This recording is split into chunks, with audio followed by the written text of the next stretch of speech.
A busy start to September for Louisville, from Labor Day festivities over the weekend to a rally happening right now over the president's decision on the so-called Dreamers, and a review over the city's public art happening this week. Mayor Greg Fischer, thank you for sitting down with us. Good to be here. Well, talking about the DACA program, now President Trump plans to phase out the Obama administration policy that was giving legal status to young immigrants. And how do you think this would affect people in Louisville? Or the community in general? We probably have about 1,000 Dreamers or so in Louisville, minimally. To me, the big issue is the United States of America made a promise to these young people in 2012 to come out of the shadows. These are folks that are either in school, they're employed, 97% employment rate, they're contributing to our country, they're the future of our country. So I would hate to see anything take away that promise that they had. So now it goes to Congress. They've got 6 months to get their act together and do some serious immigration reform on it. So I hope we're way past due for a country to have common sense immigration laws here, and I'm hopeful that they can do that. But the Dreamers need to be protected. And you are so closely, personally involved with organizations like Americana and immigrant families, and you know, if this happens, can you talk about personal level in meeting these families, kind of what your thoughts are on this impact of what would happen in Louisville? Well, this is a very emotional part of my job. When you're working with these families that really have risked everything to come into our country, we need to have legal immigration, I get that. But the Dreamers in particular were promised by the United States of America that if they did come out of the shadows, that they would be protected. Okay. You know, so to pull that out, that's just not what a great country does.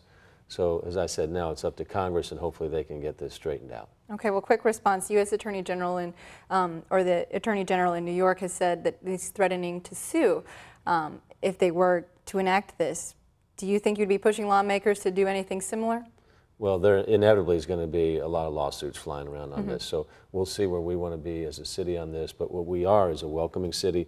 We realize that we have to represent all the faces of the world for us to be successful as a city and for our kids to grow up in a city where they can operate around the world. Okay, well, we're going to switch gears now and talk about the Confederate statues debate. Our community is still very split over whether to keep them or take them down, and the Commission of Public Art is meeting tomorrow to further this discussion.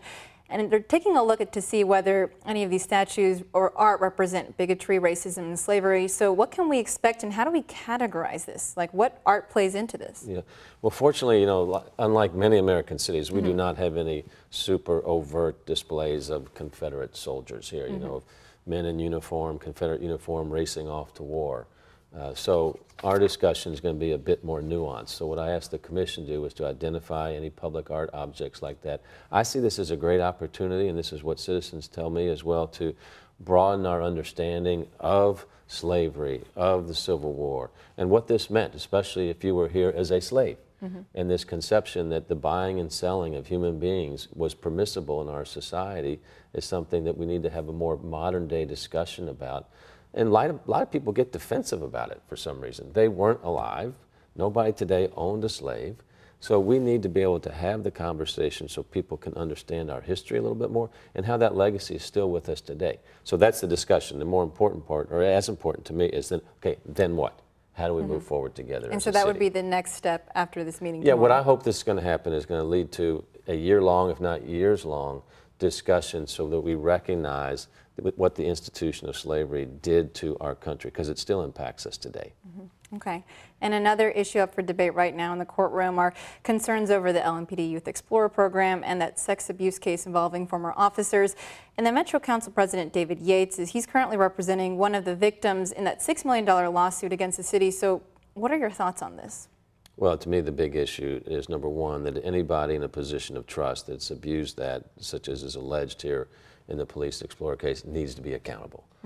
Second, I appointed an independent investigator, Carrie Harvey, to look at what policies are taking in place. That are we making sure that we're doing everything we possibly can to root out any type of behavior like this before, hopefully, it happens as well. So there's a lot moving in this case right now. Main thing I want to make sure is people are held accountable, and something like this, if it happened, would never happen again.